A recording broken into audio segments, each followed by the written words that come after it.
भारत पाकिस्तान सीमा के एक सुनसान सेक्टर में एक पुराना बीएसएफ चौकी था, चांद पोस्ट। वहां दिन में सन्नाटा और रात में रहस्यमय साया छाया रहता था। गांव वालों और पुराने जवानों में एक किस्सा मशहूर था।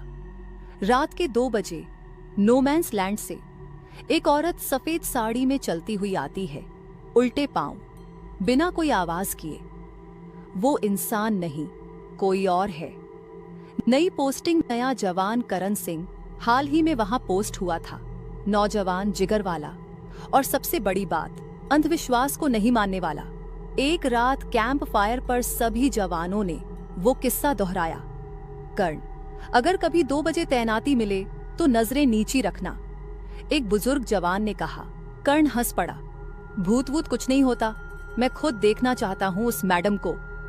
रात 8:55 AM, करण की निगरानी पोस्ट। करण अपनी बंदूक लेकर अकेले ऊंचाई वाली पोस्ट पर था।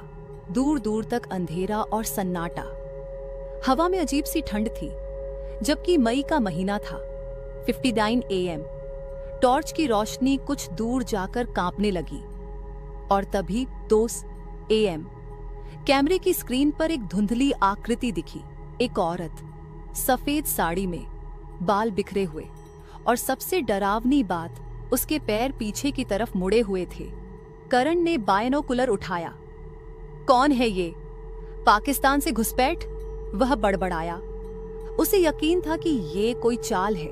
करण ने वॉकी टॉकी में कहा, HQ, मुझे एक औरत दिख रही है नोमैंस लैंड में, रुक नहीं रही, आगे बढ़ रही है। दूसरी तरफ से चिल्लाहट आई, करण, पोस्ट छोड़ दो, पीछे हटो। वो औरत इंसान नहीं है। पर करण ने इंफ्रारेड गन ऑन कर दी और टॉर्च उस औरत के चेहरे पर फेंकी। तभी सब कुछ बदल गया। लाइटें बुझ गईं, रेडियो साइलेंट हो गया, पूरी चौकी में ब्लैकआउट छा गया। अब सिर्फ औरत की धीमी कदमों की आवाज सुनाई दे रही थी। छप छप, उल्टे पांव। करण की आंखों में डर उतर आया। उसने फायर करने की कोशिश की, पर ट्रिगर काम नहीं कर रहा था। औरत एकदम सामने आ चुकी थी। उसका चेहरा जले हुए मांस जैसा और आंखों से काला धुआं निकल रहा था। वो मुस्कुराई और धीरे से बोली, तू मुझे देखना चाहता था ना, अब हर रात देखेगा। सुबह 5:10 थे। AM, बाकी जवान दौड़कर पोस्ट तक पहुंचे।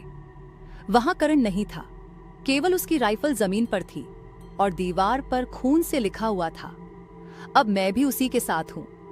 उस दिन के बाद से हर रात 2 बजे 2 परछाइयां दिखती हैं नोमैंस लैंड में। एक औरत,